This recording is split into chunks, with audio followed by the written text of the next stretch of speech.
क्रमांक 1D मधून अपक्ष म्हणून निवडणूक तुम्हाला लढवावीशी का वाटली? मी 2015 ते 2020 मध्ये नगरसेविका झाली. पक्षप्रमुखांनी मला जी जबाबदारी दिलेली आहे ती मी व्यवस्थित 100% म्हणजे 95% पार पाडलेली आहे. बरीचशी कामं आपण प्रभागामध्ये केली, लोकांशी चांगला संपर्क आमचा आहे. लोक आम्हाला फोन करून विचारतात का तुम्हीच कंटिन्यू नगरसेवक राहा. ही बात ही म्हणजे लक्षात घेता, ही गोष्ट लक्षात घेता आपण हा अपक्ष फॉर्म आता भरलेला आहे. आणि पक्षश्रेष्ठींना माझं एवढंच कळकळीची विनंती आहे की जो स्टँडिंग नगरसेवक आहे त्याला तुम्ही प्राधान्य द्या आणि अशा लोकांना तुम्ही तिकीटं दिलेली आहेत का जेणेकरून त्यांना काहीही माहिती नाही आहे, समाजसेवेचं सुद्धा काहीही ज्ञान नाही आहे, अशा लोकांना तुम्ही तिकीटं दिली आणि स्टँडिंग नगरसेवकांना तुम्ही डावललं. याचा खूप आम्हाला म्हणजे अक्षरशः खूप खराब वाटलेला आहे आणि खूप दुःखही झालेलं आहे. आम्हाला 100% गॅरंटी होती, कारण जेव्हा आम्ही फॉलोअप घेत होतो तेव्हा आम्हाला पक्षश्रेष्ठीने सांगितलेलं की स्टँडिंग जो नगरसेवक आहे त्याला आम्ही पूर्णपणे प्राधान्य देऊ. पण आम्हाला अंधारात ठेवून जेव्हा बातमी आमच्या समोर आली की आम्हाला तिकीट नाही आहे, त्याचं एवढं दुःख झालं. अक्षरशः आम्ही म्हणजे गळून, माझे मिस्टर भारत मुरकुटे आणि मी अक्षरशः आम्ही गळून पडलो. आणि एवढी आमची अपेक्षा होती आणि एवढी आमची म्हणजे पक्षश्रेष्ठींकडून खूप इच्छा होती आणि ती इच्छा आमची मोडकळीस आलेली आहे. आणि आता म्हणजे मी सगळ्या लोकांच्या समस्या आम्ही एका फोनवर आमच्या समस्या सोडवतो आम्ही लोकांच्या. आणि आमचं एवढंच हेतू आहे का लोकांच्या ज्या समस्या, शासनाकडून ज्या काही सुखसुविधा आहेत लोकांना, कारण लोक टॅक्स भरतात, त्यांना सुखसुविधा पोहोचू शकत नाहीये, त्या लोकांपर्यंत चांगल्या प्रकारे पोहोचवाव्या ही आमची अपेक्षा आहे. आणि आम्हाला समाजसेवा करायची आहे आणि आम्हाला लोकांनी खूप म्हणजे हे दिलंय की तुम्ही कंटिन्यू नगरसेवक राहा, आम्ही तुमच्या पाठीशी आहोत. हे मत धरून आम्ही आज अपक्ष फॉर्म भरलेला आहे आणि अपक्ष निवडणूक लढवत आहे. बाकी पक्षश्रेष्ठींची जी काही इच्छा असेल ती. धन्यवाद. बरं, तुमची एक सामाजिक व राजकीय वाटचाल कशी राहिली आहे? खूप चांगली राहिली. तुम्ही सामाजिक व राजकीय वाटचालीमध्ये साधारणतः कुठली कामं केली आहेत आणि कुठल्या पदांवरती तुम्ही साधारण ठोकतात? आता तुम्हाला तर माहिती आहे बाळासाहेबांचे विचार 80% समाजकारण, 20% राजकारण. ते हेतू धरून आम्ही सगळं म्हणजे पूर्ण 10 वर्ष कोविड सिच्युएशनमध्ये सुद्धा आम्ही कोणीच कुठलाही अपक्ष नगरसेवक नाही, कोणी अपक्ष लोक नाही, कोणीच उतरले नाही. आम्ही अक्षरशः आमच्या कार्यकर्त्यांना PPE किट घालून डोर टू डोर सर्वे करून पूर्ण रिंगणात, अक्षरशः मला 3 वेळेला कोविड झालेला आणि माझ्या मिस्टरांना 1 वेळेला झाला. तर आम्ही ते सगळं सांभाळून म्हणजे कोविडमध्ये सुद्धा लोकांच्या एवढी सेवा केलेली आहे आणि लोकांना पण एवढ्या सुखसुविधा आम्ही दिलेल्या आहेत. ते लोकांच्या सगळं लक्षात आहे. आणि माझं एवढंच मत आहे का आता जे काही आम्ही आता याच्यात उतरलो ते आमची इच्छा नव्हती, म्हणजे खूप म्हणजे आम्हाला हे वाटतं, पण तरीही सुद्धा आम्हाला लोकांची सेवा करण्यासाठी उतरावं लागलेलं आहे आणि ते आम्ही लोकांची सेवा करतच राहणार. बरं, नमस्कार मुरकुटे साहेब. काय सांगाल, तुम्ही तुमच्या केलेल्या आतापर्यंतच्या कामांवरती समाधानी आहात का? नक्कीच समाधानी आहे.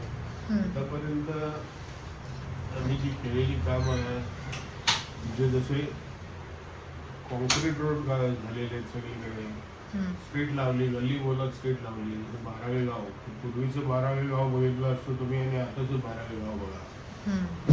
तसंच इकडे गोदरेज हिलमध्ये सुद्धा पूर्वी जी म्हणायची की गोदरेज हिलची पण पूर्ण कायापालट झालेली आहे आता.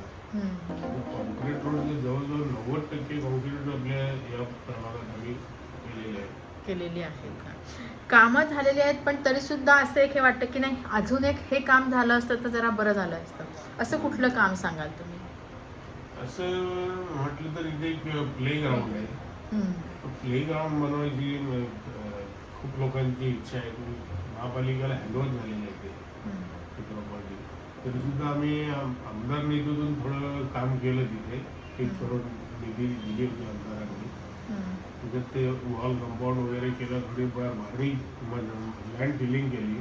त्याच्यानंतर थोडे लाल माती टाकून खेळापुरतं आपण खेळता येईल असं एक ग्राउंड तयार केलं होतं. ते पूर्ण नदी पावसाचं जे पाणी आलं त्याच्यात पूर्ण भरल्यानंतर खराब झालं.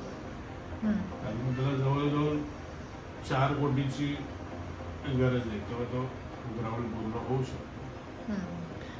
तर बरं, आता सध्या पर्व हे विकासाचं आहे, विकासाच्या दृष्टीने वाटचाल सुरू आहे.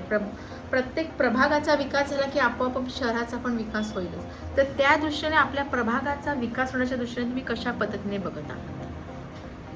प्रभागाचा तर विकास व्हायलाच पाहिजे. विकास म्हणजे आता बघा, बऱ्यापैकी रोड झालेले आहेत ते मगाशीच तुम्हाला मी सांगितलं. तर थोडेफार जे काही गार्डनचं रिझर्वेशन आहे, कुठे प्लेग्राऊंडचं रिझर्वेशन आहे, त्या ठिकाणी गार्डन आणि प्लेग्राऊंड जर झालं तयार तर तिथल्या स्थानिक लोकांना थोडं बरं वाटेल, खेळता येईल, कुठे गार्डनमध्ये जाऊन बसता येईल. एक गार्डन आपण तसं बनवलं तिथे, त्याला पण 3 करोड रुपये निधी जी शासनाची आली होती, त्याच्यात बऱ्यापैकी ग्राउंड हे गार्डन तयार झालेलं आहे. बरं, तुम्ही आता तुम्हाला एक माजी नगरसेवक तुमच्या घरामध्ये एक पद दिलं गेलं होतं, तर त्या पदाला न्याय देण्यासाठी साधारणतः तुमच्या माध्यमातून कुठली कुठली कामं झालेली आहेत? पदाला न्याय देण्यासाठी सगळी बरेच कामं झालेली आहेत, काही ते लक्षात पण राहत नाही एवढी कामं केली. म्हणजे प्रभाग पूर्ण विकसित करण्याच्या दृष्टीने तुम्ही विकसित केलंय. आणि जवळजवळ लाईटचे आमचे 1,40,00,000ची आम्ही पूर्ण प्रभागामध्ये लाईटच लावले.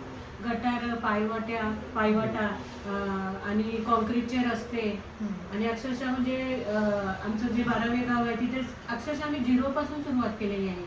तिथे काही बरेच वर्षापासून बाहेरचे नगरसेवक निवडून दिल्यामुळे तिथे काहीच म्हणजे विकास कामं झाले नव्हते.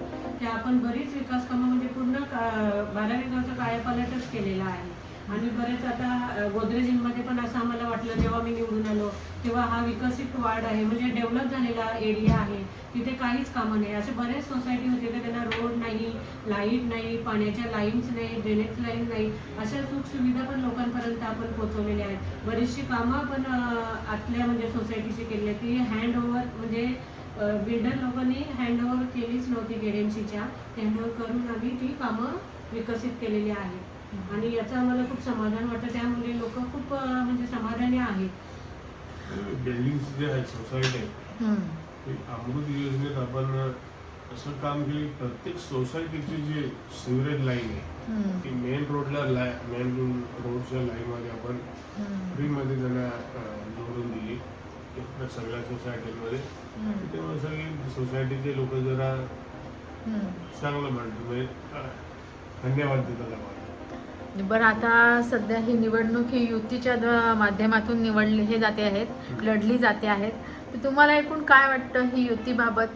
किंवा आम्हाला अजूनही होप्स आहेत का आमची म्हणजे युती तुटून आम्हाला जो आमचा वार्ड आहे तो म्हणजे पक्षाने आमची शिवसेना पक्ष म्हणजे आमचं कुटुंब आहे, आमच्या कुटुंबातून लढायचं आहे आम्हाला. आणि ही आमची अपेक्षा, इच्छा आहे, खूप इच्छा, कळकळीची म्हणजे मनापासून इच्छा आहे माझी की आमच्या कुटुंब, आमचा शिवसेनाचे पक्ष आहे त्याच्यातून मला लढायचंय. मला अपक्ष नाही लढायचं, पण मला अजूनही आम्हाला होप्स आहे का ही युती तुटून आमचं पद आम्हाला मिळेल आणि आम्ही याच्यातून आम्ही निवडून येऊ ही 100% गॅरंटी देते मी. धन्यवाद.